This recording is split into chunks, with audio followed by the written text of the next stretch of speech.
Subhanallah walhamdulillah wa la ilaha illallah wallahu akbar. Maha suci Allah daripada segala kekurangan. Semoga Allah menyucikan hati kita daripada kekotoran dan segala karat dosa. Alhamdulillah, segala pujian bagi Allah. Semoga Allah mengangkat kedudukan kita di tempat yang terpuji di sisi Allah. Alhamdulillah, segala puji bagi Allah. Wa la ilaha illallah. Dan tiada Tuhan, tiada tempat bergantung, tiada tempat mengadu melainkan Allah. Allahu Akbar. Allah yang maha besar sebesar-besarnya. Semoga Allah menjadikan kita melihat dunia ini kecil, masalah kita kecil, kerana yang lebih besar dan lebih utama adalah untuk mendapat redha Allah Subhanahu wa taala dan untuk mendapat syurga Allah Subhanahu wa taala. Alhamdulillah, alhamdulillah. Assalamualaikum warahmatullahi wabarakatuh. Alhamdulillah, segala puji bagi Allah dan terima kasih kepada pihak penganjur, iaitu Masjid Asy-Syuja'ah Melimau Melaka. Walaupun masjid ini berada di kawasan yang agak jauh daripada bandar, tapi sebenarnya tak adalah jauh sangat. Lebih kurang 15 minit macam tu kan, 15-20 minit. Tetapi masjid ini tidak seperti mana saya bayangkan. Maksudnya saya terkejut bila sampai, ia sebuah masjid yang sangat cantik, sangat indah. Ini menunjukkan mereka yang menjaga rumah Allah ini sangat amanah dan sangat bersungguh-sungguh dalam menjadikan rumah Allah ini begitu indah. Dan siap ada ruang khas VIP, bilik yang sangat cantik dengan tandas khas bahagian luar sana. Bukan semua masjid yang saya pergi menyediakan ruang untuk tetamu ataupun untuk penceramah dengan sebegitu lengkap. Masya Allah. Kita atas masjid nak bagi tepukan sebersalah lah ya. Tapi bolehlah sikit-sikit. Masya Allah. Saya sebenarnya sampai sebelum pukul 8, masa tengah zikir-zikir tu kan. Jadi lepas daripada zikir, doa semua dengan ucapan untuk minta infak atau sumbangan. Jadi saya bertahanlah dekat bilik tu. Sebab macam itulah, kalau saya masuk terus nanti akan menghentikanlah pula ucapan tuan pengerusi kita. Jadi apabila tuan pengerusi mengkhabarkan hajat mereka untuk mengutip sumbangan, yang datang ni ada daripada Nilai, ada daripada jauh-jauh ni, ada daripada KL, ada daripada KL, wallahualam, daripada KL ada Shah Alam kan, ada daripada Shah Alam, dan saya tak pasti lagi, mungkin daripada Melaka, ada daripada Johor, Muar, ada daripada Muar. Subhanallah. Ada sebab Allah sampaikan kepada kita ke rumahnya pada malam ini. Mudah-mudahan masjid ini yang dijaga oleh orang yang amanah, ikhlas, yang bertanggungjawab, menjadi ladang pahala yang begitu besar untuk kita. Jadi tadi sebut sen-sen kan, nak menyumbang berapa? 20 sen. Malu nak minta lebih, jadi sebut sen-sen. Subhanallah, sen-sen. Jadi kalau saya nak tukar. Subhanallah. Sebab apabila ada orang meminta sumbangan untuk rumah Allah, inilah sumbangan yang paling kita perlu, yang paling kita tidak perlu malu untuk meminta. Sebab yang diminta ini bukan untuk diri kita, bukan untuk dunia, bukan untuk pengerusi, bukan untuk siapa-siapa, tetapi untuk diri kita sendiri. Sebagaimana hadis Nabi, siapa yang membina rumah Allah di dunia, Allah akan membina istana di syurga. Tidak tunggu kita ni untuk bina sebiji masjid barulah kita dapat istana di syurga. Apapun, berapapun jumlah sumbangan yang kita berikan, ikhlas demi mengharapkan balasan daripada Allah, maka insya-Allah kita tergolong. Namun ketika kita memberi, kita berilah jumlah yang kita sayang, bukan memberi jumlah yang menunjukkan kita sayangkan dunia. Saya nak tanya ibu-ibu muslimat sekalian, kalau RM1 hilang, cari tak? RM5 tak cari juga. RM10 carilah, tapi tak adalah bersungguh sangat. RM20 cari. Jadi nak bagi derma ni, beri apa yang jumlah yang kita sayang. Jadi nak beri berapa? Sekurang-kurangnya RM10, RM20, RM50. Bagi orang susah, RM1 itu besar. Kalau RM1 hilang, dia cari. Maka RM1 yang dia beri tu boleh jadi seperti RM10 bagi orang bukan orang yang susah.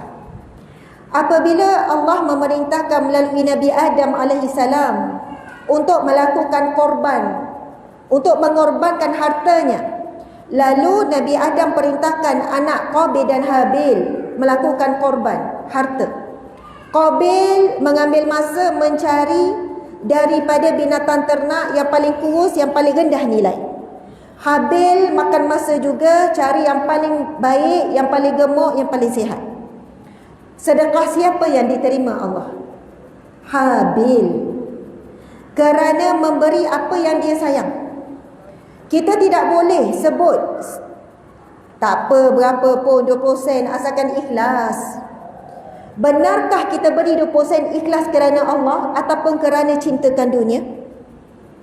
Adakah bila sebut ikhlas mesti jumlahnya paling rendah? Sedangkan ciri orang yang ikhlas adalah apabila membuat dan melakukan sesuatu ataupun memberi sehabis baik. Itu ciri-ciri yang terbaik dan orang yang ikhlas. Sebab itu kita bimbang ada sifat Qabil dalam diri kita. Memberi sebab tahu Allah minta kita beri di jalan dia. Tapi memberi dalam keadaan rasa cinta kepada dunia lebih besar daripada cinta kepada Allah Subhanahu Wa Taala. Maka jika RM1 pun kita tak pandang, kenapa kita mengharapkan ganjaran yang besar supaya Allah pandang sedekah kita, dan insya-Allah Allah tetap pandang. Tetapi tolong upgrade sedekah kita sebagaimana Allah dah upgrade kehidupan kita, insya-Allah. Itu mukadimah sebagai sokongan, mudah-mudahan sumbangan yang dikumpulkan pada malam ini menjadi satu jumlah yang membahagiakan, dan permulaan katanya masjid akan mulakan proses ubah suai, proses baik pulih yang bocor semua itu bermula bulan 8. Jadi insya-Allah di hadapan saya ni ramai hartawan, jutawan, kayawan. Kayawan, ustazah kaya je tak jutawan. Yang paling utama adalah kaya jiwa, yang mana bila kita memberi adalah untuk akaun kubur yang bakal kita nikmati, bukan orang lain nikmati. Subhanallah. Alhamdulillah, terima kasih Puan MC, Puan Hajah Yusni yang membacakan doa imam masjid, imam satu, iaitu Tuan Haji Muhammad Ali bin Sungit. Subhanallah, nampak usianya tetapi masih lagi gagah perkasa, bersemangat dan membaca doa begitu indah sekali. Saya puji kalau mana-mana orang bila pimpin bacaan doa, dia baca bahasa Melayu juga. Sebab bukan senang nak susun ayat. Lagi-lagi tadi kan Tuan Haji Imam depan wanita-wanita jelita pula tu, kalau ikutkan gugur jantung tu kan, berdebar-debar tu, tapi elok je. Dan saya sangat terharu sebab Tuan Imam sudi mendoakan saya juga, suami, dan apa yang dilakukan. Jadi itu datang daripada hati, boleh keluar ayat-ayat macam tu bukan senang. Kalau semua pembaca doa baca Arab semua, kita orang Melayu kadang tak tahu yang kita aminkan apa. Seterusnya terima kasih kepada Encik Nur Hafiz bin Harun, pengerusi masjid, Cik Latifah binti Muad Hashim, pengerusi Jawatankuasa Pembangunan dan Keselamatan Kampung JPKK, Encik Idris bin Haji Ibrahim Tok Sidang, Barisan Ahli Jawatankuasa Masjid Asy-Syuja'ah, Barisan Pegawai-Pegawai Syarak Masjid Asy-Syuja'ah, muslimin muslimat yang dikasihi Allah sekalian. Tak silap saya, maksud Asy-Syuja'ah itu sendiri adalah satu kumpulan yang bersungguh-sungguh. Yang bersungguh-sungguh Asy-Syuja'ah membuat sesuatu sehabis baik. Golongan-golongan yang berjihad di jalan Allah dengan buat, bukan asal buat, bila buat betul-betul. Oh gitulah, buat sungguh-sungguh lah. Masya Allah. Alhamdulillah. Muslimat sekalian, tajuk yang diberikan kepada saya, maaflah tak sebut muslimin sebab nampak muslimat belaka ni. Apa khabar semua? Alhamdulillah. Kami bertolak daripada Seremban memang awal lagi, lebih kurang lepas asar begitu. Lepas tu adalah singgah sekejap, lepas tu sampai ke sini. Kami pernah duduk di Melaka. Saya pernah duduk di Alur Gajah, Simpang 4, Taman Rembia Perkasa tu, Taman Paya Rumput Indah tu, dan terakhir berada dalam UniKL, MySet tu. Sebab suami saya bertugas sebagai pensyarah di situ 16 tahun. Jadi Melaka adalah satu negeri macam kalau datang macam balik kampung lah. Sebab pernah menetap tinggal di Melaka lebih kurang dalam 4 tahun. Itu kan bunyi azan tu kan. Boleh kita terus ya? InsyaAllah. Subhanallah, tajuk yang diberikan ialah berkenaan dengan sunnah hari Jumaat oleh Nabi dan para salafus soleh. Tapi saya nak pergi kepada lebih umum, bermula daripada kelebihan ataupun kemuliaan hari Jumaat. Kelebihan ataupun kemuliaan hari Jumaat. Kita baru saja melepasi hari Jumaat tadi. Sekarang masuk maghrib, hari Jumaat habis. Jadi sekarang kita dah masuk hari Sabtu. Siapa yang tahu maksud hari Sabtu? Tak apalah, tak payah tanya, saya jawab je ya. Subhanallah. Bila sebut Sabtu, sekarang hari Sabtu lah, sekarang malam Sabtu. Hari dalam Islam bermula daripada hari apa? Ahad, betul. Ahad, asal perkataan wahid, ahad, iaitu satu. Allahu ahad, Allah yang satu. Jadi ahad tu maksudnya hari pertama, satu. Lepas ahad, hari apa? Isnin. Bahasa Arab, Isnin maksud dia dua. Isnaini dua. Wahid, Isnaini. Lepas tu hari apa? Selasa. Asalnya daripada bahasa Arab Salasa, maksudnya tiga, hari ketiga. Kemudian hari keempat nama Rabu. Bahasa Arab Raba'ah, empat. Arba'ah, empat. Betul tak? Belajar sekolah kan? Arba'ah, empat. Raba'ah, empat. Rabu, empat. Lepas tu hari Khamis. Asal perkataan bahasa Arab Khamsah. Hari Khamis, hari yang kelima. Tapi bila sampai hari Jumaat, kenapa tak sebut sitah ke, sadis ke? Kalau dalam bahasa Arab, keenam, sitah ataupun sadisah.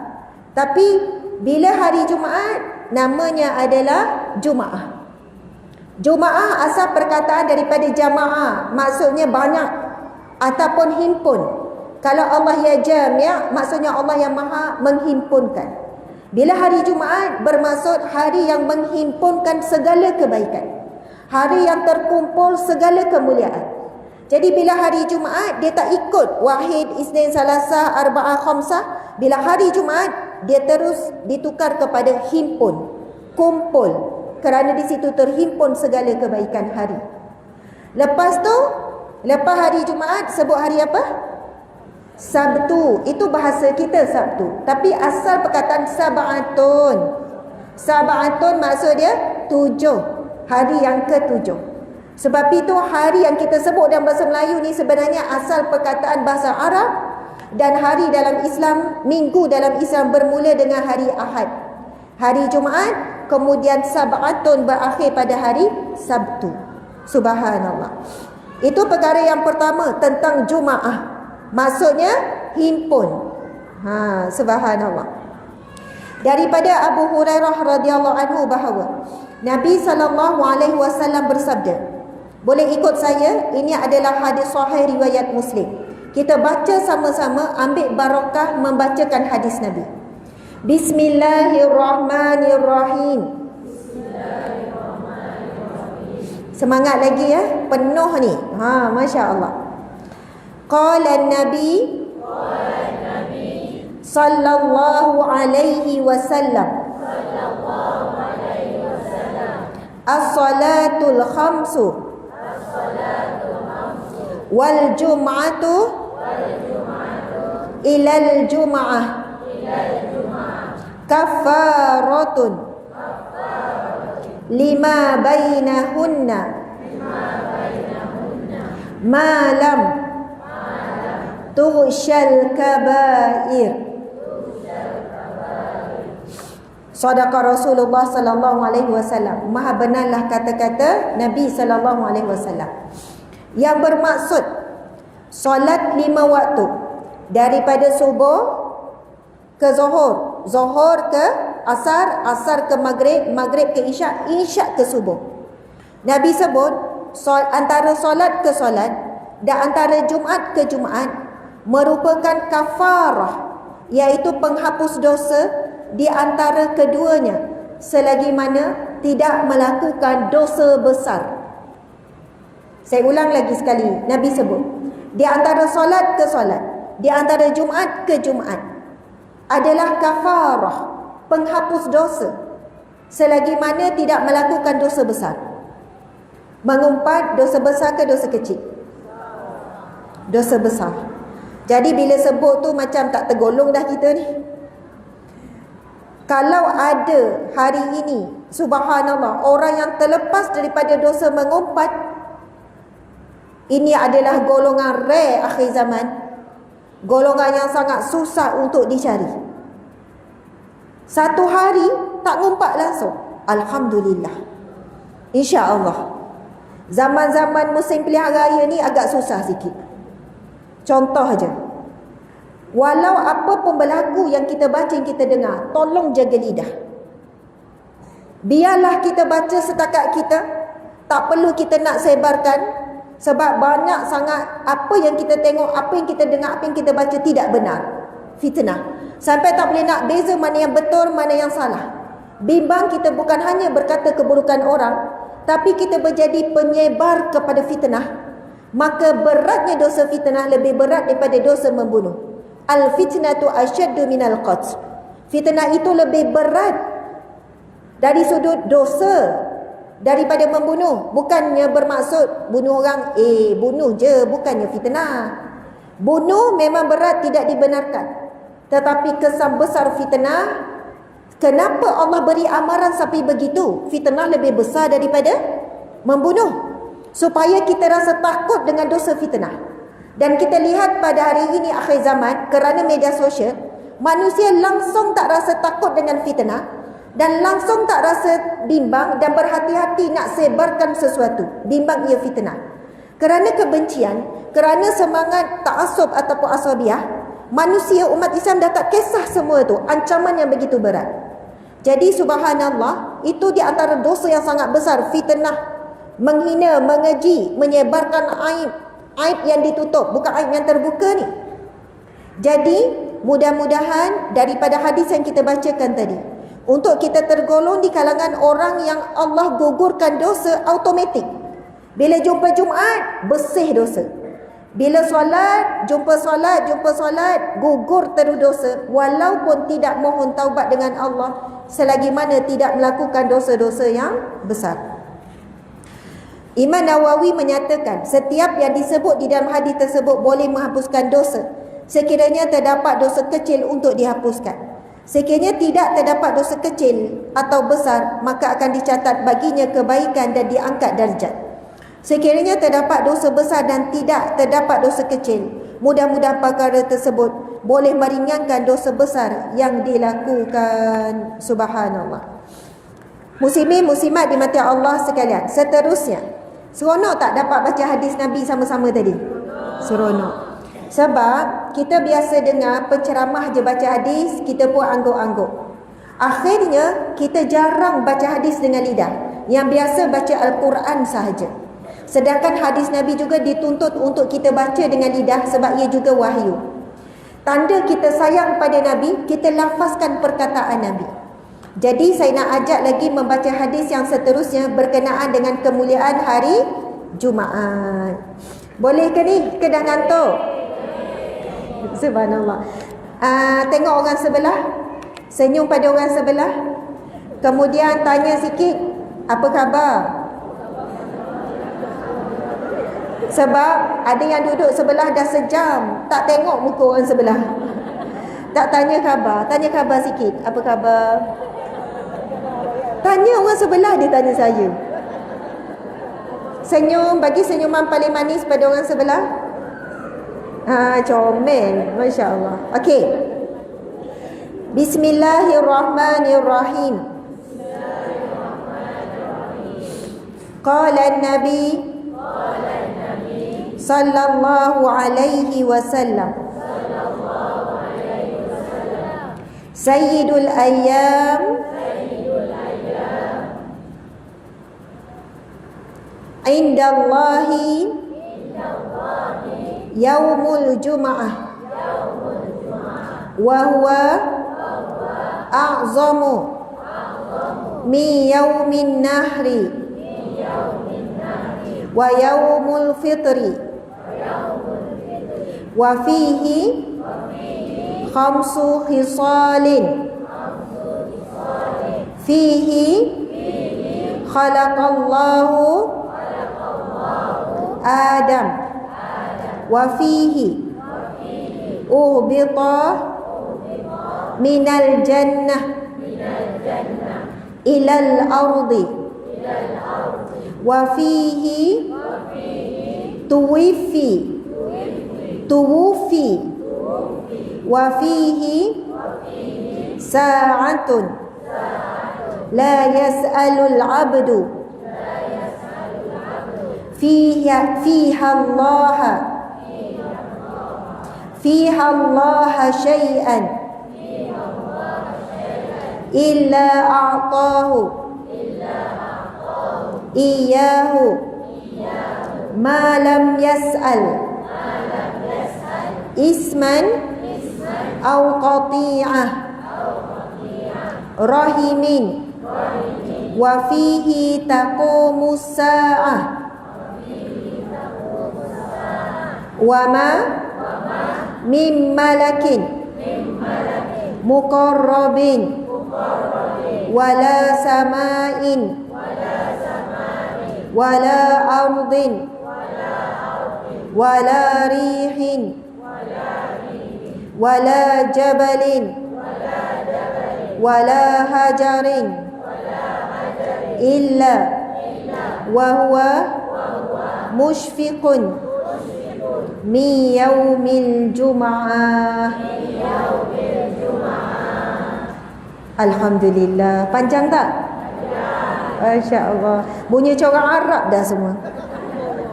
Hadis sahih riwayat Ahmad. Baik, maksudnya raja ataupun penghulu hari di sisi Allah adalah hari Jumaat. Ia lebih agung daripada hari raya Korban dan hari raya Aidilfitri. Di dalam Jumaat terdapat 5 keutamaan. Berapa keutamaan? 5 keutamaan. Pada hari Jumaat Allah menciptakan Nabi Adam pertama dan mengeluarkannya daripada syurga ke bumi. Pada hari Jumaat pula Nabi Adam wafat, dan di dalam hari Jumaat terdapat waktu yang tiada seorang hamba meminta sesuatu di dalamnya kecuali Allah pasti memakbulkan permintaannya, selama tidak meminta dosa ataupun memutuskan silaturahim. Hari kiamat juga terjadi di hari Jumaat. Tiada malaikat yang didekatkan di sisi Allah, langit, bumi, angin, gunung dan batu, kecuali ia khawatir terjadinya kiamat saat hari Jumaat. Allahu Akbar. Hari Jumaat dipilih untuk peristiwa-peristiwa besar. Nabi Adam diciptakan Allah pada hari Jumaat. Bermaksud manusia pertama yang diciptakan Allah adalah pada hari Jumaat. Bermulanya penciptaan manusia yang sebagaimana kita ada hari ini sebagai manusia. Dan Nabi Adam juga diturunkan Allah ke bumi untuk memakmurkan bumi pada hari Jumaat dan juga wafat pada hari Jumaat. Dan pada hari Jumaat, yang ketiga kelebihan dimuliakan hari Jumaat, terdapat satu masa yang mana Allah pasti makbulkan doa orang yang meminta. Subhanallah. Tuan-puan muslimin muslimat yang dihormati lagi dirahmati Allah sekalian. Bila tiba hari Jumaat, kalau ibu-ibu ada buat perbezaan tak bila masuk hari Jumaat start maghrib semalam? Ada tak perbezaan bila masuk hari Jumaat dengan hari lain? Apa perbezaan yang dibuat? Oh, zikir. Masya Allah, bagusnya. Lagi? Al-Kahfi, Yasin, berselawat. Betul? Okey. Itu dari segi ibadah. Dari segi rumah, ingatkan anak supaya solat Jumaat. Betul. Dan bapa anak juga. Okey. Kemudian masak sedap-sedap. Betul. Tak? Saya sebut tu permulaan je. Nanti kita akan masuk adab menyambut hari Jumaat. Dan bagus sangat di hadapan saya ni adalah muslimat. Dan kalau ada buku nota tulis. Sebab dalam kitab Hidayatus Salikin fi Suluki Maslakil Muttaqin, maksudnya adalah petunjuk jalan bagi menuntun kepada jalan-jalan orang yang bertakwa. Disusun di sini adab pada hari Jumaat, padanya 20 adab. Boleh jadi ceramah kita habis pukul 12 malam nak habiskan 20 ni. Boleh ke? Ada 20 adab. InsyaAllah kita buat cepat-cepat. Sebab Tuan Haji tak boleh lama-lama. Nanti cepat dia dam haji tu. Tidur. Okey. Tak, semua orang pun ngantuk malam, kena tidur awal supaya bangun lebih awal kan. InsyaAllah kita tak akan lama, tapi kita cuba setakat mana yang kita mampu adab-adab pada hari Jumaat. Yang saya ingat, kalau hari Jumaat, mak saya ataupun ayah, sebab ayah pun pandai masak, memang akan masak special hari Jumaat, sampai kami ni tak sabar tunggu hari Jumaat. Bila hari Jumaat je, mesti ada yang special. Masak benda yang tak biasa dimasak pada hari biasa. Bila tanya kenapa, kan hari ni Jumaat, soalannya seminggu sekali ada hari raya. Pasal hari Jumaat mesti ada pergi tempat yang kita rasa seronok, mak ayah akan bawa. Hari Jumaat, ibu ayah wajib bawa kami daripada kecil 10 adik-beradik, mesti pergi majlis ilmu. Wajib. Mesti bawa. Setiap Jumaat kami dah bersiap-siap pagi-pagi, adik-beradik sumbat semua dalam satu kereta, kami 10 adik-beradik ya. Muak je. Adalah kereta apa tu ya. Sumbat-sumbat. Lepas tu akan pergi ke Masjid Rusila Marang untuk hadir kuliah Tuan Guru. Tuan Guru Haji Abdul Hadi. Itulah rutin saya sampai besar. Sampai kalau kami balik pun kami akan ke sana. Sebab orang Terengganu ketika itu tak banyak pengajian-pengajian masa saya kecil. Yang ada ketika itu di Rusila. Jadi di negeri-negeri yang bukan cuti hari Jumaat mungkin susah nak buat. Tetapi kita boleh gantikan bila masuk hari Jumaat maghrib, buat majlis ilmu, buat taman syurga di rumah kita. Supaya bila masuk hari Jumaat malam tu, walaupun esok sekolah dan kerja, ada rasa perbezaan dengan hari lain. Bila masuk malam Jumaat, suami ajak isteri, isteri pujuk suami. Beza tu kan, isteri kena pujuk suami, suami ajak je isteri. Ya. Lepas tu kumpul sekejap, walaupun 10 minit, baca satu hadis Nabi pun cukup. Belilah mana kitab hadis, hadis 40, senang. Cari kitab hadis 40 yang ada syarah sikit. Giliran Jumaat ni siapa baca? Bila baca saja hadis Nabi, rahmat Allah turun melimpah ruah. Masalah suami isteri, masalah dengan anak, boleh jadi masalah dengan rezeki, masalah apa saja, secara perlahan-lahan selesai. Selama ini kita banyak fokus pada masalah. Kita tak fokus kepada penyelesai masalah, iaitu Allah. Rupanya punca masalah, keluarga kita, rumah kita jauh daripada rahmat Allah. Kita selalu keluar rumah pergi ke taman syurga, iaitu majlis ilmu. Kenapa kita tidak bina taman syurga di rumah kita? Wujudkan majlis ilmu di rumah kita. Sebab perkataan taman syurga ini bukan kita sebut atau ulama sebut, Nabi yang sebut. Nabi bersabda, Iza Nabi sebut apa? Iza, okey. Kejap. Tak datang. Apabila kamu melihat Riyadil Jannah. Apa? Bukan Iza. Ya, singgah, betul. Cuma saya nak ingat perkataan bahasa Arab hadis Nabi yang pertama tu. Allahumma salli Muhammad, Allahumma salli Muhammad. Man ra'aitu. Siapa melihat Riyadil Jannah. Nanti akan datang balik ya. Tapi maksudnya barang siapa yang melihat man ra'a min munkara, tak. Barang siapa yang melihat taman syurga. Gini, hadisnya macam ni. Iza marartum bi riyadil jannah farta'u. Fama riyadil jannah. Lalu sahabat bertanya. Lalu Nabi pun menjawab, hilakuz zikr. Okey, apa maksud dia? Nabi sebut idza marartum bi riyadil jannah. Betul. Apabila kamu melewati taman syurga, apabila kamu nampak taman syurga, maka farta'u, maka kamu singgahlah. Duduklah sekejap. Lalu sahabat bertanya, fama riyadil jannah, di manakah itu taman syurga ya Rasulullah? Rasul pun menjawab, hilakuz zikr, iaitu majlis zikir ataupun majlis ilmu. Jadi antara adab besar bila kita datang hari Jumaat, wujudkan satu majlis ilmu walaupun sikit, walaupun sekejap di rumah kita, membezakan dengan hari-hari yang lain. Jadi kita sedang membina taman syurga di rumah tangga kita. Pergi juga majlis ilmu di luar rumah, tapi wujudkan juga majlis dan taman syurga di rumah kita. Okey, subhanallah. Sekarang kita nak pergi kepada adab-adab, sebab tajuknya adalah adab. Adab yang pertama, hendaklah engkau bersedia baginya. Saya baca apa yang ditulis oleh ulama, kitab Hidayatus Salikin oleh Syekh Ahmad Fahmi. Okey, disunting ini, kitab ini disusun balik oleh Syekh Ahmad Fahmi Zamzam. Kitab ini adalah susunan Syekh Abdul Somad Al-Falimbani. Pentahqiq kitab Sayyidul Salikin Syekh Abdul Somad Al-Falimbani. Okey. Ini kitab yang masyhur ni dalam bab adab. Adab wudu, adab solat, adab berziarah, semua adab. Okey, adab yang pertama, hendaklah engkau bersedia baginya mulai hari Khamis dengan menyuci kain dan menyuci baju dan memperbanyakkan mengucap tasbih dan istighfar pada petang-petang hari Khamis itu, kerana waktu yang demikian itu menyamai fadilatnya, soalnya itu adalah waktu nak bersedia masuk pada hari Jumaat, dan fadilatnya sudah pun bermula umpama seperti hari Jumaat. Maksudnya soalnya nak suruh kita ni nak masuk Jumaat dah ni, bersihkanlah apa yang patut dibersihkan, kemaslah rumah, buat persiapan.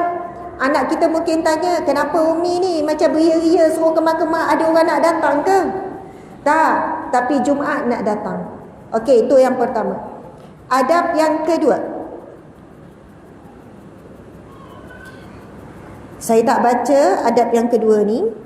Okey, tak apa, saya tak sebut adab seterusnya, begitu ya, sebab ada sebab. Okey, apabila terbit fajar, maka sunat engkau mandi, kerana waktu mandi Jumaat itu daripada terbit fajar hingga mengerjakan solat Jumaat. Tetapi pada waktu hampir hendak pergi solat Jumaat itu terlebih afdal. Sabda Nabi SAW, ghuslul Jum'ah wajibun ala kulli muhtalim. Mandi pada hari Jumaat itu wajib, iaitu sunat muakkad atas tiap-tiap orang yang akil baligh. Sebenarnya wajib di sini bukan kalau tak mandi sunat hari Jumaat maka berdosa, tetapi tuntutan memberatkan bila hari Jumaat niat mandi sunat hari Jumaat. Bermula daripada lepas fajar, maksudnya terbit fajar, sehinggalah pada waktu Jumaat. Dan yang afdalnya mandi sebelum nak pergi solat Jumaat. Adab seterusnya, sunat menghias dirinya dengan memakai pakaian yang putih, kerana pakaian yang putih itu terlebih kasih kepada Allah Subhanahu wa taala. Sabda Nabi SAW, innal jannata bayda wa ahabbul asya'i ila Allahil bayad. Bahawasanya syurga itu terlebih putih, dan yang terlebih kasih sesuatu kepada Allah itu sesuatu yang putih. Maksud terlebih kasih adalah Allah suka benda-benda yang putih. Tuan-puan sekalian, sebab itu dulu telekong semayang semua warna putih. Betul tak? Semua warna putih, tak ada warna lain. Sejak saya kecil sampailah sekolah menengah, sekolah kat Kelantan, semua putih. Dan tak ada orang jual telekong bukan warna putih. Lepas tu berlakulah perubahan zaman, telekong macam-macam warna. Saya pun jual juga telekong macam-macam warna. Saya pun pakai juga macam-macam warna. Sebab tak susah macam nak jaga warna putih. Tapi bila kita baca hadis ni dan kita sendiri dah faham, rupanya warna putih ni memang ada tuntutan, kerana Allah menyukai warna putih. Kerana syurga itu kebanyakannya putih, bersih, bercahaya, dan Allah sangat suka kepada warna putih. Maka tidak ada masalah kita nak pakai warna apa pada hari untuk kain telekong. Tetapi bolehlah kita mula pada hari Jumaat saja telekong kita mesti warna putih.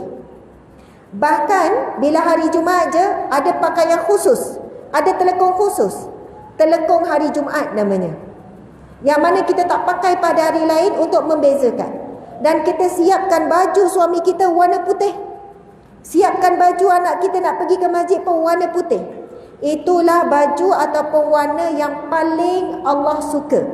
Maka adab pada hari Jumaat adalah berpakaian warna putih. Subhanallah. Adab yang kelima. Dulu sebelum pergi adab yang kelima, mak saya sampai sekarang dia punya telekong memang tak boleh warna lain, mesti warna putih. Mula-mula kami pakai warna lain, mak sampai macam nak merajuk sebab dia tegur tapi kita tak nak dengar.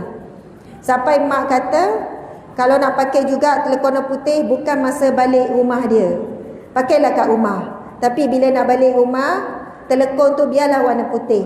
Sebab mak suka tengok kita pakai telekong warna putih. Kita kan ada anak kecil apa semua, kadang macam-macam lah sebab.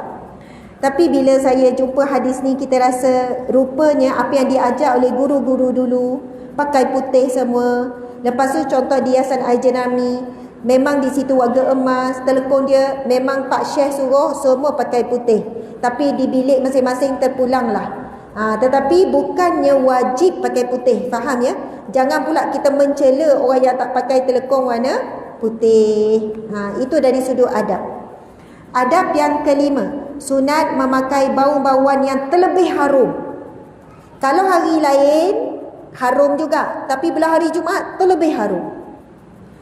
Cari wangian yang terbaik. Tuan-puan sekalian, antara adab dan akhlak Nabi SAW, Nabi tidak pernah menolak pemberian hadiah minyak wangi. Antara hadiah yang paling Nabi suka adalah minyak wangi. Dan Nabi tidak menolak apabila ada orang beri minyak wangi, dan Nabi ada menolak hadiah-hadiah yang lain. Sampai ulama kata makruh kalau kita tolak ada orang nak beri minyak wangi, makruh. Kalau ada orang nak bagi minyak wangi, tak boleh tolak. Tak apa. Sebab Nabi sangat suka minyak wangi, dan Nabi suka berwangi-wangian. Bahkan Nabi juga mewangikan isteri di rumah. Ada adab bila Nabi membersihkan isteri mandi, Nabi akan meminyak wangikan isteri. Di rumah wanita nak pakai minyak wangi di luar, boleh sekadar menghilangkan bau badan, dan bila tanya orang sebelah pun tak berbau. Sebab dibimbangi bila berjalan tercium pada ajnabi, iaitu lelaki asing, maka hukumnya adalah haram dan berdosa besar. Tetapi kalau kita tanya orang sebelah ada bau tak? Tak ada, maka ia bukan dikira tabarruj ataupun berlebih-lebihan. Dia hanya memakai mengikut kadar keperluan. Okey, jadi bila hari Jumaat, siapkan pakaian suami ke anak lelaki ke pakai putih, sapu siap-siap, minyak wangi sembuh ke macam mana ke, dan bolehlah pakaikan pada minyak pada tangan, sapu-sapu. Ada yang kata adab sapu di rambut dan sebagainya. Okey. Adab yang keenam, melebih-lebih pada mencuci badan dengan menghilangkan bau busuk badan dan menghilangkan yang cemar-cemar pada badan, mencukur bulu-bulu badan, mengandam misai, mengerat kuku dan bersugi dan mencabut bulu ketiak. Okeylah. Maksudnya memang kita tahu sunat kita bersihkan semua-semua tu seminggu sekali pada hari Jumaat. Sebab itu bila masuk malam Jumaat, kalau kami pun bila masuk malam Jumaat macam malam tadi terus minta pengetik kuku. Mana pengetik kuku? Kumpul anak-anak duk ketik kuku sebab hari Jumaat. Bab ketik kuku hari Jumaat ni, kalau saya ingat mak ayah saya memang jaga. Maksudnya memang tunggu hari Jumaat, dan hari Jumaat je akan bersihkan kuku. So bukan kuku saja, pesan pada anak-anak, ajar anak-anak semua bulu mana, atas ke bawah ke, kalau laki ada janggut apa, dikemaskan, dirapikan seminggu sekali pada hari Jumaat. Jadi adalah perbezaan bila masuk hari Jumaat. Kita tanya anak perempuan, dah bersihkan, dah cukup yang patut, anak lelaki sekian-sekian. Sebab apa? Dah masuk hari Jumaat sunat. Maksudnya bila buat perkara tersebut pada Jumaat, terus dapat pahala. Buat pada hari lain tak dapat pahala. Memang sunat pada hari Jumaat. Subhanallah. Adab yang seterusnya, sunat berpagi-pagi pergi ke masjid yang tempat solat Jumaat itu, padahal ia berjalan dengan kelakuan yang tetap dan hadir hati kepada Allah Subhanahu wa taala. Di sana ada hadis Nabi. Saya nak bacakan hadis ini. Sahabat-sahabat, saya tahu masa kita ni dah penghujung dah ni. Sejam je masa yang diberikan. Saya mula tadi 8.30, jadi 15 minit lagi. Bila sebut 15 minit tu rasa segar sikit ustazah. Ingatkan lama lagi. Baru sekejap ya. Ada 20 lagi. Tapi saya pun diberi, tak boleh. Pihak masjid, pihak penganjur, kita kena, tak boleh lah. 9.30 tu kira lewat sangat dah tu kan. Kita tengok lah 9.31 ke lebih 1 minit. Okey, saya tak apa. Tapi ramai nanti kita tengok ya, penganjur dia akan bagi signal pada saya insya-Allah. Muslimin muslimat sekalian, Nabi SAW bersabda, barang siapa pergi ke masjid kerana untuk solat Jumaat pada saat yang pertama, maka seolah-olah ia menyembelih korban seekor unta. Siapa pergi solat Jumaat awal, waktu pertama, boleh jadi waktu pertama ni mungkin pukul 9 pagi. Bagi orang yang tak bekerja, ni, siapa yang pencen kat sini? Saya rasa ramai dah pencen. Kalau masjid ni dia bagi, ada ruang tak untuk solat Jumaat wanita? Tak ada kan? Ada masjid tertentu ada ruang. Kalau dekat Seremban, masjid negeri, dia ada ruang solat Jumaat untuk wanita. Ada masjid-masjid tertentu, tengok situasi, tengok bila solat Jumaat tak penuh pun lelaki, boleh jadi sebab dah banyak masjid, maka boleh jadi boleh buka ruang solat Jumaat untuk wanita. Sebagaimana Masjidil Haram dan Masjidil Nabawi juga menyediakan ruang yang seluasnya untuk wanita solat Jumaat. Okey. Jadi kepada yang tidak terikat dengan kerja ataupun kerja work from home ke macam mana, maka hadis ini cuba kita hayati dan fahami. Nabi sebut, siapa yang pergi ke masjid pada waktu yang pertama untuk solat Jumaat awal pada waktu pertama, umpama seperti melakukan ibadah korban dengan unta besar, mahal. Unta seekor lebih kurang dalam 30,000. Unta yang pertengahan pun lebih kurang dalam 24,000. Sebab kami pernah jual unta. Saudagar unta. Betul. Sebab kami kan ada perkampung, ada ladang ternak di Selangor, Kuala Selangor. Jadi kami pernah ternak unta juga dekat situ. Lepas tu ada orang nak beli untuk korban. Unta tu kita jual dalam 24,000. Itu pun bukan yang besar sangat, tapi memang harga unta mahal. So kita mungkin takkan mampu nak melakukan ibadah korban dengan seekor unta. Tetapi dengan pergi ke masjid lebih awal pada hari Jumaat, pergilah iktikaf dulu, baca surah Al-Kahfi, zikir dulu, ngantuk, rehat, tapi dah niat iktikaf dapat pahala. Lepas tu bangun ambil wuduk, sambung lagi baca Al-Quran, lepas tu solat duha. Pergi awal seperti korban dengan unta. Dan barang siapa pergi pada waktu yang kedua, mungkin pukul 10 lah kita kata, maka ia seolah-olah seperti menyembelih korban seekor lembu. Dan barang siapa yang pergi pada waktu yang ketiga, mungkin pukul 11, seolah-olah menyembelih korban seekor kambing biri-biri. Dan barang siapa yang pergi pada waktu yang keempat, maka seolah-olah dia melakukan korban seekor ayam. Mungkin pukul 12, dah dekat dah. Dan barang siapa yang pergi pada saat yang kelima, dah dekat sangat dah ni, seolah-olah dia korban satu telur. Jadi paling ramai yang dapat telur.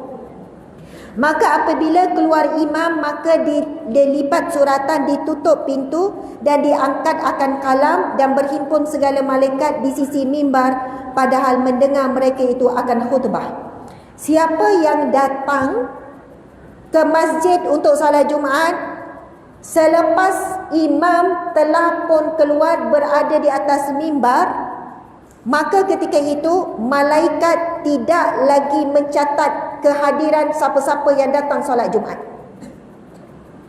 Malaikat mengangkat pena dan menutup buku catatan, dan malaikat duduk sama untuk sama-sama mendengar khutbah.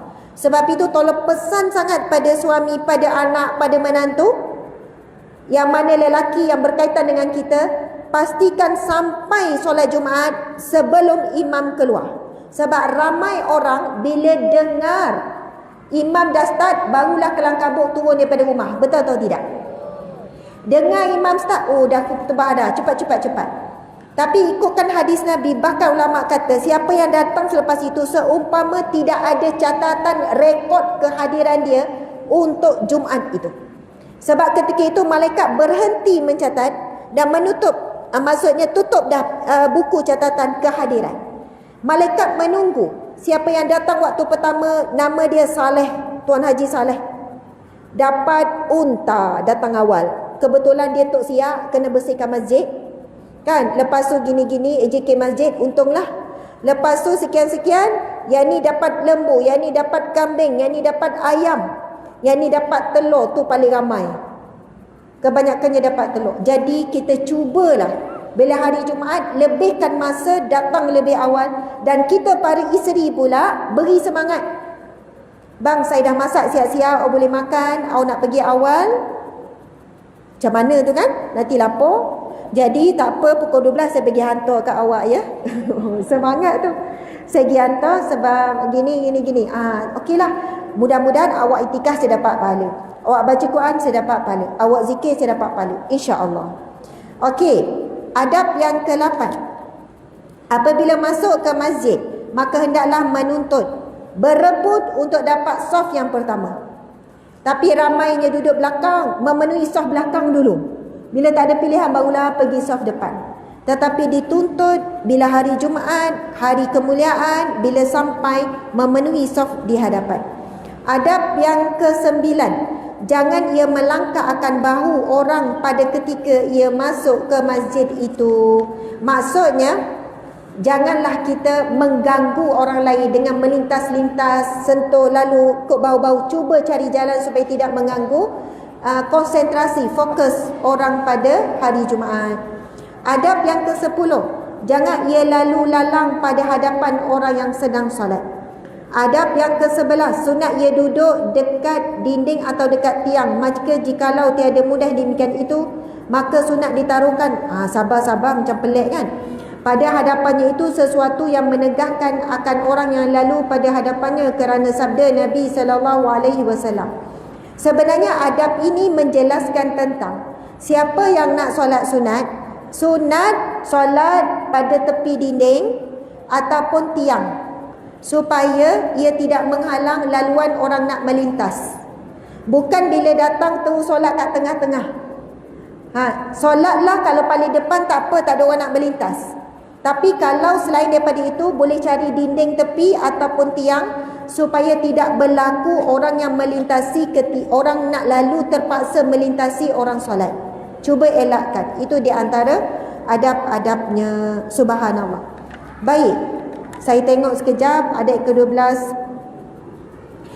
Jangan duduk di dalam masjid. Ayat yang ke-12, jangan duduk di dalam masjid hingga engkau solat tahiyatul masjid. Dan memadailah tahiyatul masjid itu dengan 2 rakaat. Dan jangan engkau tinggalkan akan solat tahiyatul masjid itu. Dan jikalau pada ketika khatib membaca khutbah, tetapi pada ketika itu jangan dilebihi daripada 2 rakaat. Okey. Dengan niat 2 rakaat ratibah yang dahulu pada hari Jumaat itu. Imam Al-Ghazali rahimahullah ta'ala berkata, dan yang terlebih afdal itu bahawa engkau solatkan akan tahiyatul masjid pada hari Jumaat itu 4 rakaat dengan 1 salam. Dan engkau baca pada tiap-tiap 1 rakaat kemudian daripada Al-Fatihah, keluarlah hingga akhirnya. Okey, sunat tahiyatul masjid kalau ikut Imam Al-Ghazali adalah 4 rakaat. 4 rakaat sunat tahiyatul masjid dengan 1 salam. Tapi sekiranya bila kita sampai ataupun tapi sebenarnya bila dah start khutbah, kita kena duduk dengar khutbah bagi perhatian sebab ini salah satu rukun daripada Jumaat. Tapi sekiranya contoh, kita solat tahiyatul masjid, tiba-tiba khatib pun mula, maka selesaikanlah untuk 2 rakaat saja, jangan buat 4 rakaat. Sekiranya ketika solat, kita sampai solat, khatib pun mula, so kita boleh habiskan tetapi cukupkan 2 rakaat saja. Solat sunat tahiyatul masjid membawa maksud solat menghormati masjid. Angkat takbir sampai je sebelum duduk, Allahu Akbar, lintasan hati tahiyatul masjid. Buat 2 rakaat pun sudah memadai. Baca Al-Fatihah, Qul Huwallah. Sebagian ini disebut oleh Imamun Ghazali. Subhanallah. Jadi kalau nak baca sampai habis, yang belakang-belakang ni agak detail, Masya Allah. Saya nak pergi kepada penutup, lebih kurang 5 minit, 10 minit lagi ni. Apakah amalan selain daripada adab? Itu kan adab-adab akhlak. Okey. Yang pertama, sebagaimana maklum kita tahu, hari Jumaat memperbanyakkan selawat. Nabi SAW bersabda, dan bersalawatlah ke atasku, sesungguhnya selawat kamu akan sampai kepadaku di mana sahaja kamu berada. Dan perbanyakkanlah bersalawat kepadaku pada hari Jumaat, kerana ia diangkat pada hari Jumaat. Umpamanya hari Jumaat ini ada waktu yang Allah pilih untuk diangkat, bukan pada waktu lain Allah tak angkat. Tetapi bila sebut hari Jumaat itu diangkat, tak disebut pada hari lain, seolahnya Allah nak beratkan ataupun Nabi nak beratkan bila hari Jumaat memperbanyakkan selawat. Masya Allah. Muslimin muslimat yang dihormati, dah banyak dah ni. Maksudnya beri. Saya nak bercerita lah pula. Boleh ya? Yang sebenarnya paling seronok orang tunggu nak cerita. Cerita ni sebab saya balik haji kan. Jadi adalah cerita yang berkaitan dengan orang yang meninggal pada hari Jumaat.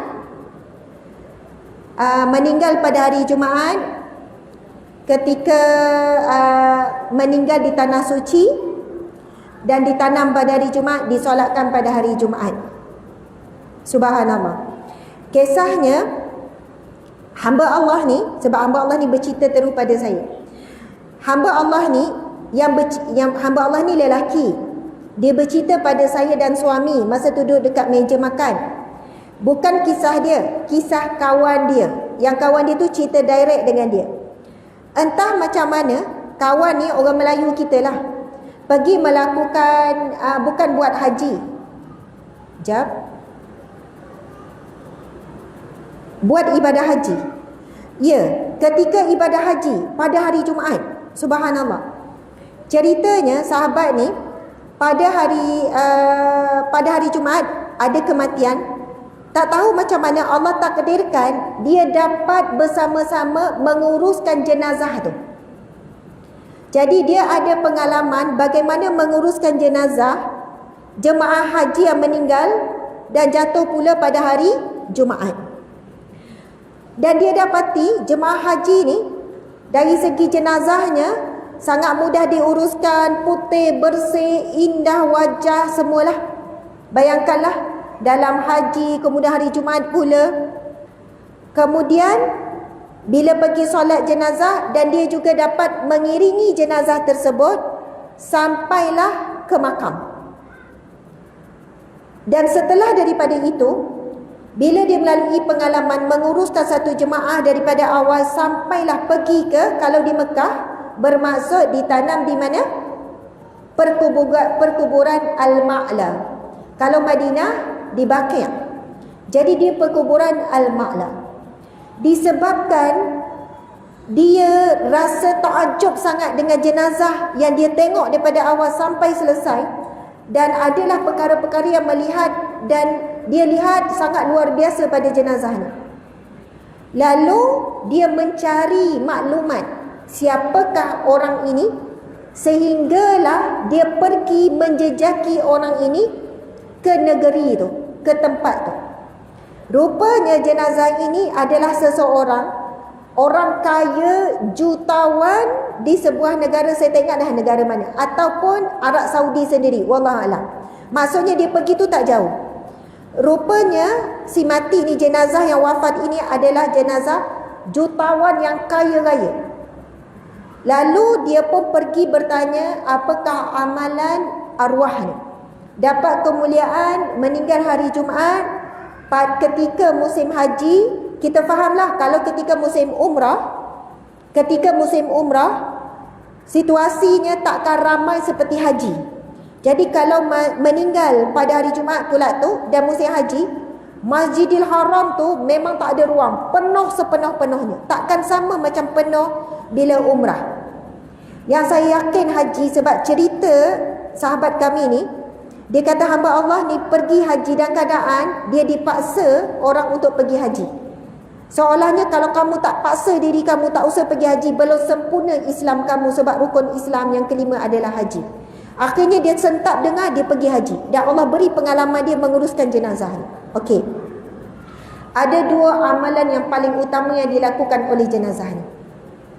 Yang pertama, dia sangat memuliakan ibunya. Dia sangat muliakan ibunya. Diceritakan ahli-ahli keluarga, cara dia muliakan ibu luar biasa. Bagaimana dia taat, dia muliakan, dia hormat kepada ibunya. Subhanallah. Saya tahu kita bukan sama ada pengalaman dengan ibu. Ada ibu yang memang solehah yang baik. Ada ibu yang jadi pengalaman ngeri pada anak, menjadi kesedihan pada anak. Mungkin ibu yang akhlaknya buruk, tapi ibu tetap ibu, dia telah melakukan pengorbanan mengandung dan melahirkan. Maafkanlah jika ibu kita ada buat salah, sebab seolahnya kesalahan ibu itu terpadam dengan pengorbanan yang dia lakukan. Subhanallah. Jadi saya cakap secara umum saja. Maka lelaki ni yang pertama sikapnya adalah sangat menghormati ibu. Yang kedua, dia seorang yang dermawan, yang mana dia banyak menderma, yang orang pun tak tahu. Dia banyak menderma dalam sembunyi, terangan pun ada, tapi banyak menderma dalam sembunyi. Itulah dua akhlak dia. Dan dia sangat dermawan kepada ahli keluarga, adik-beradik dia sangat baik dengan ahli keluarga, akhlaknya sangat baik. Tuan-puan dimati Allah sekalian, bila sebut pasal ibu, orang perempuan kebanyakannya sini semua ibu kan? Kita juga anak kepada seorang ibu. Dan para lelaki sekalian, anda ada isteri yang mana isteri anda adalah seorang ibu. Dan anda ada ibu mertua dan ibu kandung. Lepas tu ada ibu seorang lagi dekat rumah tu, iaitu isteri. Masya Allah. Ada lelaki yang murah sangat rezeki dia. Bila tanya, antara amalan dia suka minta doa daripada isteri. Saya kata kenapa? Biasa dengar doa daripada ibu. Sebab isi saya juga adalah seorang ibu. Bukankah doa seorang ibu itu mustajab? Saya kata betul juga. Saya nak tumpang keberkatan doa isteri saya seorang ibu. Saya cemburu kalau dia hanya doakan kepada anak-anak saja. Sedangkan doanya mustajab, Allah angkat kedudukannya menjadi seorang ibu. Kalau fikir isteri tu isteri, tak fikir dia adalah seorang ibu, sakit hati itu sakit hati. Telinga tu berdesing je dengar dia bebel kan. Tetapi bila ingat-ingat balik, bagaimana kita dibesarkan adalah dengan bebelan seorang ibu yang tidak pernah berhenti dan tidak pernah lelah ulang benda yang sama. Bab susun kasut tu lah dia ulang, bab beg sekolah tu lah dia ulang, bab ini sekian-sekian. Jadi bagaimana kita dibesarkan dengan pesan yang tidak pernah berhenti oleh seorang ibu, maka bila kita dengar isteri kita juga pesan banyak benda yang sama kepada anak dan tempiah juga kepada suami, maka bersabarlah. Bersabarlah. Sebab kesabaran isteri banyak tak nampak, sebab dia banyak sabar dengan perangai suami, jadi tak nampak sabar tu. Tetapi sabar suami nampak, sebab dia banyak sabar dengan mulut isteri, sebab mulut isteri itu berbunyi, bising. Bobek-bobek bernampak. Jadi orang nampak sabarnya suami dia tu ya. Isteri tak berhenti-henti, kita dengar pun tengik. Macam mana 20 tahun dia dengar bebelan isteri dia. Isteri sabar pada suami kebanyakannya pada sikap yang tak berbunyi, pada perangai. Suami pula banyak sabar pada mulut isteri. Sebenarnya Suami dapat banyak pahala, boleh jadi angkat kedudukannya menjadi wali Allah. Wali Allah ini orang yang dekat dengan Allah, bukan semestinya ada karamah ya. Sebab dia sabar dengan isteri. Yang paling utama mulut isteri. Isteri pula Allah angkat darjat kedudukan kerana banyak sabar dengan perangai suami. Jadi pasangan adalah ladang pahala kita. Pahala apa? Pahala sabar. Jangan kita dabik dada, kita lah paling banyak sabar dengan dia. Awak ni kan, hai, syukur awak dapat isi macam saya. Kalau orang lain dah tak boleh sabar dengan awak ni. Sedap kita cakap macam tu. Kalau suami pandai balas, syukur saya ambil awak jadi isteri. Tak tahu laki dunia mana boleh sabar. Kita kalau suami balas balik, kita tak mampu nak terima. Jadi jangan kita meremehkan sabar suami, sebab seumpama kita meremehkan sabar kita pada suami. Sebenarnya kedua-duanya besar kesabaran. Kau tak boleh nak bertahan. Betul atau tidak? Masya Allah. Jadi pahala terbesar dari rumah tangga adalah pahala sabar. Saya pernah tanya pada seorang guru, macam mana nak menghadapi ujian rumah tangga? Ada tak tips? Dia kata ada 3 ustazah. Ada 3. InsyaAllah boleh kekal sampai syurga. InsyaAllah apa pun masalah akan boleh dilalui. Ada 3 ustazah. Saya kan main nak tulis 3 ni kan. Dia pun kata, yang pertama sabar, yang kedua sabar, yang ketiga sabar. Dia kata tak ada cara lain, sabar je. Kalau nak bagi tip amalan supaya akhirnya mulut isteri itu okey sikit, perangai suami berubah, tak ada jaminan. Sebab itu ujian yang Allah jadikan dalam sebuah rumah tangga supaya kita dapat pahala sabar. Kalau semua okey tu kira malaikat, dia kata. Kalau kira semua okey, rugilah tak dapat pahala sabar. Sedangkan Nabi SAW, Allah berfirman, innama yuwaffas sabiruna ajrahum bighairi hisab. Sesungguhnya pahala sabar tidak ada boleh dihisap, tak boleh nak dihitung, tak boleh nak ditulis. Jadi subhanallah, di antara kebijaksanaan seorang lelaki ataupun suami ialah dia selalu didik anak dia supaya muliakan ibunya. Contohlah ayah ni. Ini karakter ayah yang sangat hebat. Apabila contohnya dia tengok isteri dia penat, dia tak payah buat air untuk isteri dia. Dia panggil anak dia, buat air untuk mak tu. Pergi buat air untuk mak. Kan senang kerja dia. Pergi air buat mak tu. Lepas tu nampak mak tu tengah macam sakit, pergi urut bahu mak tu. Suruh pula anak yang kedua, pergi urut. Kenapa ayah tak buat? Tak ada, ayah nak kamu jadi anak yang berbakti. Itu mak tu mungkin penat tu, tanya ada apa-apa nak ditolong tak? Kan senang, tak payah dah dia tolong isteri dia tu. Dalam waktu yang sama, dia sedang melatih anak tu berbakti kepada ibu dia. Sebab tu saya kata ini adalah ciri-ciri lelaki dan suami yang bijak. Waktu saya sakit, saya sengaja minta suami saya suruh anak saya yang santuni saya. Saya memang minta, memang suka suami santuni kita bila kita sakit. Tapi saya kadang tu suami tak perasan. Saya kata, saya akan cakap dekat encik suami, suruhlah anak yang hantar air pada saya. Suruh anak yang beri saya ubat. Suruh anak yang hantar makanan. Suruh anak yang urut. Kita memang seronok kalau suami yang buat. Tapi bila lagi kita nak ajar kepada anak kita cara berbakti kepada ibu? Adakah nak tunggu bila dia dah besar? Bila dia dah pergi, dah kahwin, masa tu nak berbakti dengan duit? Takkan sama. Jadi subhanallah, kebijaksanaan seorang suami apabila didik anak berbakti pada ibu. Kebijaksanaan saya pun sama jugalah. Sebagai seorang isteri ibu, tu Abi balik, Abi tu pergi angkat beg Abi tu, pergi bagi air dekat Abi. So anak-anak ni tahu bagaimana nak menghormati dan berbakti kepada seorang ayah. Jadi meringankan tak sikit kerja kita? Meringankan sikit. Nampak ayah baru nak angkat sampah, ambil tu, Abi nak buang sampah, biar pergi buang. Abi tak apa, saya pergi buang. Kan sejuk hati.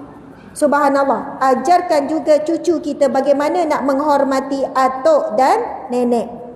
Jadi atuk ajar pula tu, Tok Wan tu, kalau hantar air Tok Wan suka tu, ajar pula.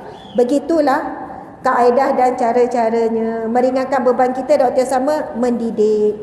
Subhanallah, muslimin muslimat yang dirahmati Allah sekalian, sebagai kesimpulan, Masya Allah, perkongsian kita pada hari ini di media sosial ni lebih kurang dalam 4,300 yang sedang melihat. Ramai juga ya, 4,300. Dalam masjid ni ada 40,000. InsyaAllah termasuk yang tidak boleh dilihat para malaikat. Masya Allah, mudah-mudahan. Muslimin muslimat yang mati Allah sekalian, hari Jumaat kadang tu sampai kita rasa sangat cepat. Perasan atau tidak? Baru je hari Isnin, tahu-tahu hari Jumaat. Sebab Nabi dah sebut akan tiba suatu saat yang mana masa akan berlalu begitu cepat. Hadis Nabi ni, setahun ibarat sebulan, Nabi kata. Sebulan ibarat satu minggu. Satu minggu ibarat satu hari. Dan satu hari ibarat satu jam. Dan satu jam ibarat satu saat. Maksudnya seperti satu detik. Dan saat itu sudah pun berlaku pada hari ini. Kalaupun kita tak perasan berlalunya hari Isnin, Selasa, Rabu, Khamis, tolong jangan tak perasan hari Jumaat. Biarlah hari lain tu kelang kabut. Seolahnya hari lain tu kita kata dunia lah. Hari lain tu kalau tengok TV lebih sikit. Kalau ngumpat, kalau boleh janganlah, bukan hari lain boleh ngumpat ya. Seolahnya kalau hari lain tu kita lalai pun, nak kata macam mana ya, bukan tak apa, tak adalah seberat lalai hari Jumaat. Tapi bila tiba hari Jumaat saja, itulah hari yang kita lebihkan ibadah. Hari pesta ibadah, lebihkan sedekah, lebihkan membersihkan diri. Biar ada perbezaan bila hari Jumaat berbanding hari lain. Kalaulah kita tidak melakukan begitu, akhirnya berlalu setiap hari sama saja. Kalau orang bukan Islam, Kristian, dia jadikan hari keutamaan dia untuk fokus pada bahagian agama hari Sabtu. Kita pula hari Jumaat. Soalnya hari-hari lain tu kita sibuk urusan dunia, urusan itu, urusan ini, tak habis-habis. Bila hari Jumaat, kurangkan sikit. Sebab itu dikatakan, diajar, bila hari Jumaat kurangkan sikit pekerjaan-pekerjaan berat, ringankan urusan-urusan. Elakkan buat urusan-urusan yang banyak pada hari Jumaat. Hari Jumaat tumpukan lebih kepada amal ibadah. InsyaAllah. Mudah-mudahan apa yang kita kongsikan pada malam ini memberi manfaat, akan menjadikan kita hamba Allah yang lebih baik, melihat kekurangan diri bukan kekurangan orang lain, menambahkan kecintaan kepada Allah melebihi kepada makhluk, menambahkan kecintaan dan kerinduan kepada akhirat dan syurga melebihi daripada dunia, menambahkan kecintaan kita kepada amal-amal soleh daripada perbuatan-perbuatan yang sia-sia walaupun kita suka. Amin ya rabbal alamin. Semoga Allah kurniakan, sambung lagi doa, Masya Allah. Ya Allah, Ya Rahman, Ya Rahim, Ya Mujib, Ya Allah. Ya Allah, sebagaimana Engkau mengumpulkan kami, Ya Allah, di rumah-Mu yang mulia ini, di taman syurga-Mu yang sementara ini, Ya Allah, maka kumpulkanlah kami kembali di taman syurga-Mu yang selama-lama sebenar-benar di akhirat kelak, iaitu syurga-Mu yang abadi. Ya Allah, Ya Rahman, Ya Rahim, jadikanlah kami para wanita yang hadir secara zahir ataupun secara maya, Ya Allah, wanita-wanita yang salihah, wanita-wanita yang sabar, wanita-wanita yang redha, wanita yang taat, yang menjaga adab dan akhlak, terutama je dengan suami, Ya Allah, dengan ibu ayah, dengan anak-anak, sehingga menjadi contoh misali yang terbaik, Ya Allah. Ya Allah, jadikanlah para lelaki, para suami yang hadir, Ya Allah, di mana sahaja berada, menjadi suami yang soleh, suami yang qawi, suami yang kuat, suami yang amin, iaitu yang amanah dengan tanggungjawab, Ya Allah, yang memimpin keluarga ke syurga, Ya Allah, yang memelihara seluruh keluarga daripada azab api neraka dan murka-Mu, Ya Allah. Ya Allah, jadikanlah kami pasangan yang soleh dan solehah, saling sayang menyayang, saling lindung melindung, saling lengkap melengkapi ya Allah. Ya Allah, kurniakanlah zuriat keturunan kami ya Allah, di kalangan hamba-Mu yang saleh, di kalangan pemimpin-pemimpin yang beriman dan bertakwa ya Allah. Ya Allah, ya Rahman, ya Allah, kami mohon kepadamu, sucikanlah kami daripada segala karat-karat dosa. Sucikanlah kami daripada perbuatan syirik, mensyirikkan-Mu dalam keadaan kami sedar dan tidak ya Allah. Ya Allah, tolonglah kami dalam memperbaiki akhlak kami ya Allah. Jadikanlah kami memiliki akhlak yang mulia ya Allah. Allahumma ja'alna min ibadika salihin. Allahumma ja'alna minal muttaqin. Allahumma ja'alna minal mu'minin. Allahumma ja'alna minas sabirin. Allahumma ja'alna minal mukhlisina lahuddin. Allahumma ja'alna minas siddiqin. Allahumma ja'alna minat tawabin, minal mustaghfirin. Allahumma ja'alna minal musallin al-awwalin. Allahumma ja'alna minas syuhada, minal mujahidin, min ibadika salihin. Ya Allah, golongkanlah kami di kalangan hamba-hamba-Mu yang berjuang untuk agama-Mu. Golongkanlah kami ya Allah di kalangan hamba-Mu yang bertakwa, beriman ya Allah, yang ikhlas ya Allah, yang solat di awal waktu ya Allah. Hamba-Mu yang menjaga aurat dan menjaga maruah ya Allah. Hamba-Mu ya Allah yang menjaga puasa, yang beramal dengan puasa-puasa sunat ya Allah, yang banyak bersedekah ya Allah. Ya Allah, ya Rahman, ya Rahim, kami mohon kepadamu ya Allah, golongkanlah kami di kalangan ahli syurga-Mu tanpa dihisap, tanpa diazab. Ya Allah, pilihlah kami zuriat keturunan dan kurniakanlah buat ibu bapa kami khususnya ya Allah, tergolong di kalangan yang masuk syurga tanpa dihisap, tanpa diazab ya Allah. Ya Allah, haramkanlah neraka untuk kami ya Allah. Haramkanlah neraka-Mu untuk kami ya Allah. Haramkanlah neraka-Mu untuk kami ya Allah. Ya Allah, murahkanlah rezeki melimpah ruah buat Masjid Asy-Syuja'ah Melimau Melaka ini ya Allah. Jadikanlah para penjaga masjid ini ya Allah orang yang kuat dan amanah ya Allah. Ya Allah, jadikanlah setiap sedekah dan derma yang diberikan dimanfaatkan ya Allah untuk ummah ya Allah. Ya Allah, bukakanlah pintu hati semua yang hadir pada malam ini untuk memberikan infak sebanyak-banyaknya untuk rumah-Mu ini ya Allah. Ya Allah, gantikanlah apa yang diberikan, diinfakkan pada malam ini khususnya ya Allah, dengan limpahan rezeki yang berganda-ganda melimpah ruah ya Allah. Dan hasil daripada sedekah ini ya Allah mengalir pahala buat ibu bapa mereka ya Allah. Jadikanlah para penderma yang menderma sedekah khusus untuk masjid ini pada malam ini ya Allah, diangkat segala dosa-dosanya ya Allah, diangkat darjatnya ya Allah, dijadikan zuriat keturunannya soleh dan solehah, dilipat gandakan rezeki melimpah ruah ya Allah. Bukakanlah pintu hati kami ya Allah untuk mencintai, membelanjakan harta untuk-Mu ya Allah. Amin, amin ya rabbal alamin. Allahu Akbar. Subhanallah. Terima kasih banyak-banyak. Mohon maaf salah dan silap. Sehingga bertemu lagi, saya mohon untuk terus bergerak. Maksud saya tak dapat nak tunggu untuk semua. Biasanya kan lepas solat saya tunggu untuk jumpa muslimat, tetapi kerana saya ada program seterusnya, sekarang pukul 9.43 kan, dalam pukul 10 saya ada satu live. Boleh lambat lah 10 lebih pun sebab ada program besar besok. Saya buat pengumuman lah kat sini. Jemput besok pergi ke Anjong Gapam. Tahu Anjong Gapam? Boleh ya saya jemput ya. Saya akan berada di sana. So kalau nak ambil gambar kat sana besok. Malam ni tak dapat. So, Anjong Gapam saya akan ada. Cuba cari Deluxe Melaka. Deluxe, Deluxe, ya. Deluxe Melaka. Nanti ada Waze ataupun Google Map. Anjong Gapam, lebih kurang berapa minit dari sini? Dalam 20 minit. Kerana esok akan dirasmikan kedai kami dekat situ. Alhamdulillah, nanti keraplah datang Melaka. Kedai apa? Kedai perabot Chesterfield. Perasmian je besok, kita ajak datang, kita ada buat majlis sikit. Saya akan berada di sana pukul 8 sampailah pukul 12. Jadi kita dapat beramah mesra, boleh berjumpa. Dan kita ada buat sikit hadiah.